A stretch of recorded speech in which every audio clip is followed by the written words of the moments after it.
আজকে আমাদের পিকনিক সকাল 10টার সময় আমাদের যাওয়ার কথা ছিল, কিন্তু আমাদের স্নান করে যেতে যেতে প্রায় 1টা বেজে গেছে। পিকনিকে আমি, ভাই, কাকি আর বোন এই 4 জনে মিলেই পিকনিকে গেছি। আর পিকনিকটা হচ্ছে আমরা সেলাই মেশিনে যেখানে কাজ করি, কুর্তি টুর্তি বানাই, সেখানে তরফ থেকেই এই পিকনিকের আয়োজন করা হয়েছে। কাকির গাড়িটা অনেকটাই দূরে রাখা হয়েছে কারণ আমাদের পিকনিকটা হচ্ছে বিলের মধ্যে। শীতকালের জন্য মানে রোদের জন্য অনেকটাই জল শুকিয়ে গেছে, প্রত্যেকটা জমিতে তাও হালকা হালকা জল আছে। আমাদের পিকনিকটা যেই জায়গাতে হচ্ছে তার দুপাশটাতেই পুকুর, দেখতে পুরো অসাধারণ লাগছিল। আর মাঝখানে একটা ঘর আছে, ঘরের মধ্যেই আমাদের পিকনিকটা হচ্ছে, মানে রান্নাটা।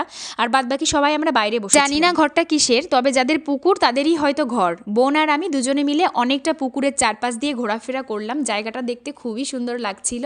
আর আমরা দূর থেকে ভিডিও করেছি, ওই ঘরটাতে আমাদের পিকনিকটা হচ্ছে। রান্না হতে একটু দেরি হয়ে যাচ্ছিল বলে এখানে আবার মুড়ি মাখানো হচ্ছে, কারণ সবারই খিদে পেয়ে গেছিল। আর অনেক লোকের আয়োজন যখন, তখন দেরি হবে, এটা স্বাভাবিক। আমাদের কারখানাতে আমরা প্রায় অনেক লোকই কুর্তি বানাই, প্রায় 50 জন মহিলা এখানে ছিল।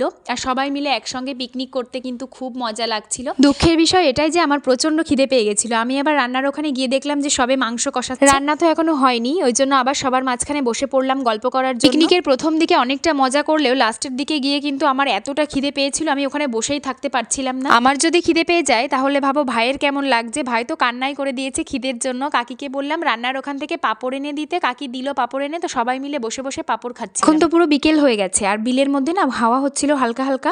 শুধু একটা চাদর নিয়ে গেছিলাম, শীতও লাগছিল। তারপরে রান্না হয়ে যাওয়ার পরে খেতে বসে পড়লাম সবাই মিলে। আমরা কিন্তু এখানে সবাই মিলে খেতে বসে পড়েছি। আমরা খেতে থাকি আর তোমরা অবশ্যই আমার চ্যানেলটাকে সাবস্ক্রাইব করে দিও।